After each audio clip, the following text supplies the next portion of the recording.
Deixa eu aproveitar então para a gente já trazer o nosso querido Demori para conversar conosco agora. Vamos falar um pouquinho para iniciar também sobre essa tragédia, né, Demori? Porque você também é da região, conhece bem a região, pode contar um pouco para a gente como é que está a situação por aí. Bom dia para você.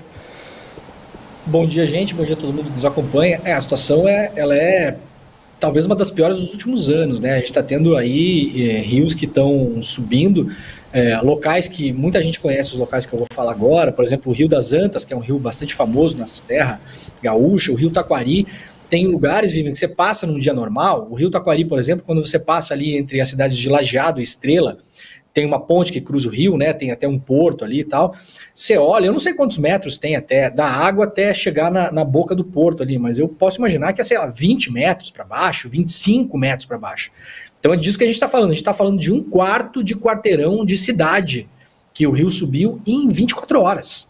Né? E já é considerada a segunda cheia, maior cheia da história da região, ali no Vale do Taquari, por exemplo. Cidades inteiras, tem cidades que você não consegue mais ver a cruz da igreja. Foi tudo por água abaixo, literalmente. Isso tem acontecido com mais frequência. Eu até peguei ontem as cheias históricas do Vale do Taquari, né, no Rio Grande do Sul, principalmente nas cidades de Lajeado e Estrela, onde tem uma medição maior, desde os anos 40 se mede, né, a cheia do rio ali. Das últimas 10, olha o que eu vou falar agora, que coisa interessante para a gente falar também, né, pensar em emergência climática. Das 10 maiores enchentes da história, só 3 delas aconteceram em tempos remotos, digamos assim, anos 40, 50 e 60. As outras 7 são dos anos 2000 para cá, sendo que 3 são de 3 ou 4 anos para cá. Então a coisa realmente está piorando numa velocidade avassaladora nos últimos tempos. Isso tem a ver com as mudanças climáticas, com certeza, mas isso também tem a ver com uma coisa que se discute muito pouco no Brasil, que só vem à tona quando tem essas tragédias. A impermeabilização das cidades. As cidades no Brasil, quando você viaja pelo interior do Brasil, como eu viajo muito, quem viaja pelo interior do Brasil sabe, a gente vê as cidades hoje sendo urbanisticamente planejadas e organizadas como se fossem, Vivi, cidades dos anos 70.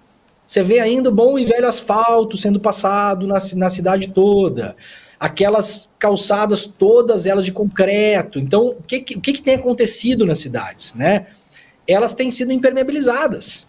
Então você não tem mais, uma vez eu vi um estudo de um especialista do clima que falou o seguinte: uma cidade, ela alaga e tem os seus problemas nos primeiros 15 a 20 minutos de chuva.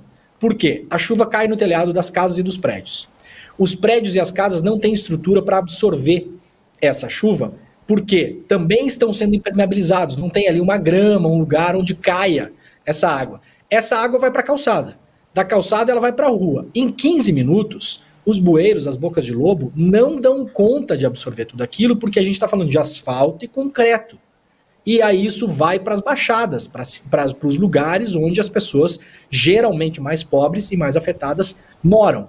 No caso dos rios, no Rio Grande do Sul, é o que está acontecendo. Isso vai para os maiores rios, né, que são o Jacuí, são o Taquari, são os grandes rios que, no fim das contas, vão desembocar no Guaíba, que é o grande lago que está na beira de Porto Alegre.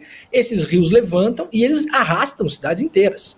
Então a gente tem um problema sério que a gente não pode, mais uma vez, colocar no lugar porque choveu demais. Não é porque choveu demais. Nós sabemos que vai chover.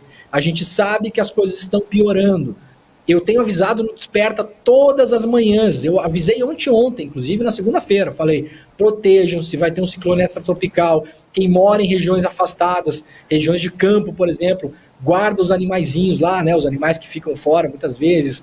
Proteja o seu carro, coloca num lugar aparado. E cada vez mais, Vivi, quem puder, eu falei isso no Desperta hoje de manhã, eu sei que não é fácil, mas quem mora em área de risco de inundação ou deslizamento, as pessoas precisam, quando podem, ter um plano B. Uma casa de um primo, uma casa de um irmão, uma casa de parente. Organizem isso entre as famílias de vocês.